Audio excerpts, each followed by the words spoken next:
Bonjour, ici Romain Christ du blog sortir du RSA.fr. Donc aujourd'hui, je vais vous parler des 2 points communs des personnes les plus riches.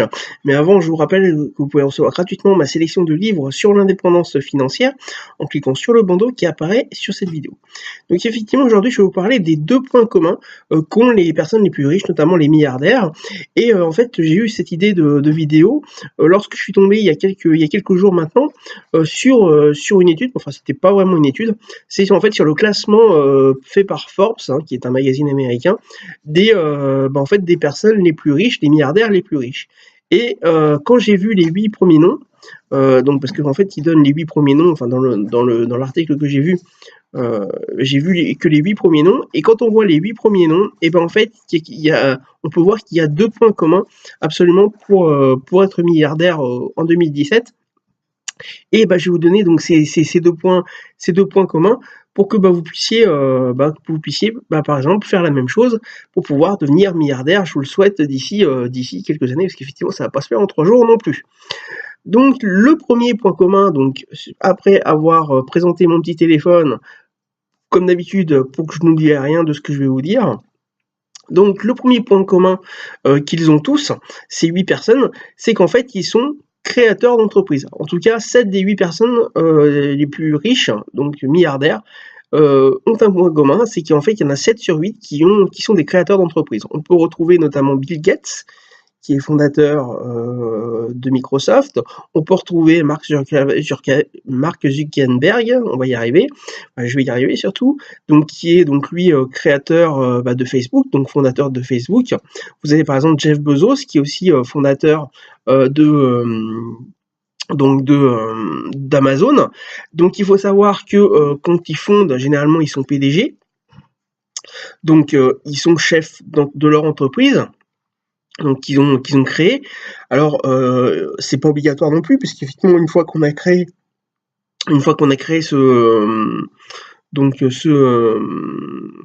cette entreprise qui fonctionne, donc bien sûr on peut être généralement on va être PDG au départ, et puis bon après au fur et à mesure que l'entreprise grandit, on n'est pas forcément obligé d'être toujours PDG.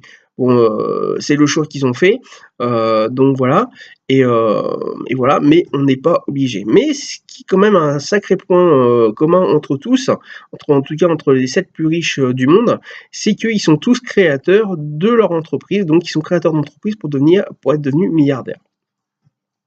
Ensuite, le deuxième point commun qu'ils ont, et là, effectivement, on peut voir que c'est quasiment tous, dont un qui est très connu pour ça, qui est qu'ils investissent en bourse. Effectivement, dans ce classement Forbes, le troisième plus riche, donc, est Warren Buffett, qui est très connu puisque lui, il n'est pas fondateur, mais il est PDG d'une entreprise qu'il a reprise et qu'il a fait fructifier.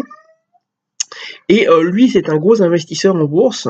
Et il faut savoir qu'il a un point commun avec les 7 autres, parce que je ne sais pas forcément quel est le portefeuille boursier des 7 autres, mais bon, je suppose qu'ils investissent un peu en bourse. Mais il faut savoir que même s'ils ne l'investissent pas en bourse, vu qu'ils ne sont que créateurs, et qu'ils sont aussi PDG, mais admettons qu'ils soient que créateurs de leur entreprise et qu'ils ne soient plus PDG, eh bien, leur société est très souvent cotée en bourse.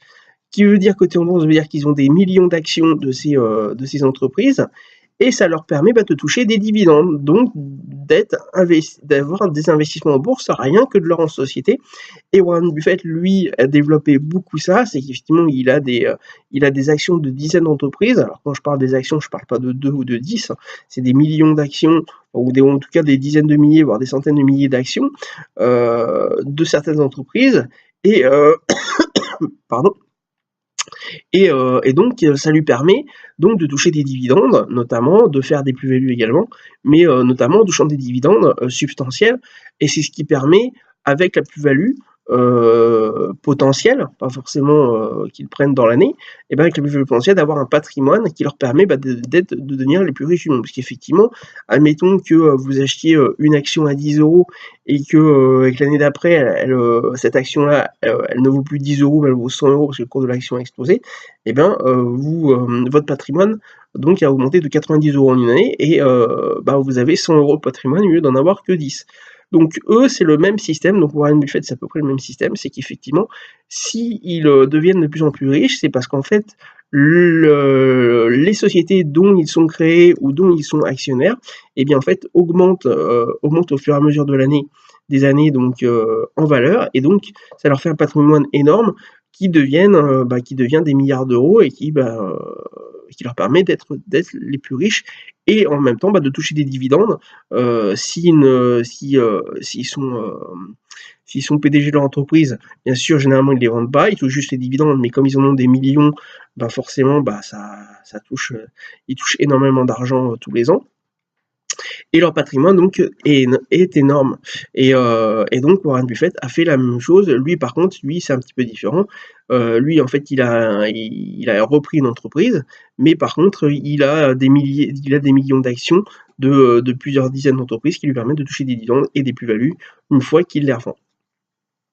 Voilà, donc voilà, vous savez donc comment faire si vous souhaitez devenir milliardaire. C'est soit de créer une entreprise, de fonder une entreprise qui va fonctionner, qui va cartonner, comme par exemple Facebook, et ensuite de récolter les dividendes des millions d'actions une fois qu'elles sont cotées en bourse, et ou alors d'investir en bourse tout simplement, comme moi je peux le faire, donc avec des actions, mais par contre il faut à ce moment-là en acheter des millions et des millions pour que vous puissiez devenir milliardaire au fur et à mesure avec les dividendes ou avec les plus-values.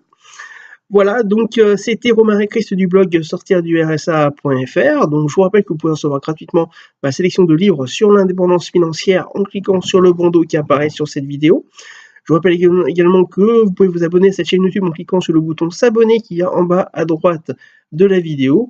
Et je vous rappelle également que j'ai besoin de votre retour. Donc si vous avez aimé cette vidéo, n'hésitez pas à cliquer sur le pouce levé qu'il y a aussi en bas à droite de la vidéo et à la partager. Donc pour que le plus grand nombre puisse savoir comment devenir milliardaire et les points communs qu'ont les milliardaires actuels pour pouvoir faire la même chose et devenir milliardaire à votre tour. Voilà, écoutez, je vous dis à très bientôt pour une prochaine vidéo.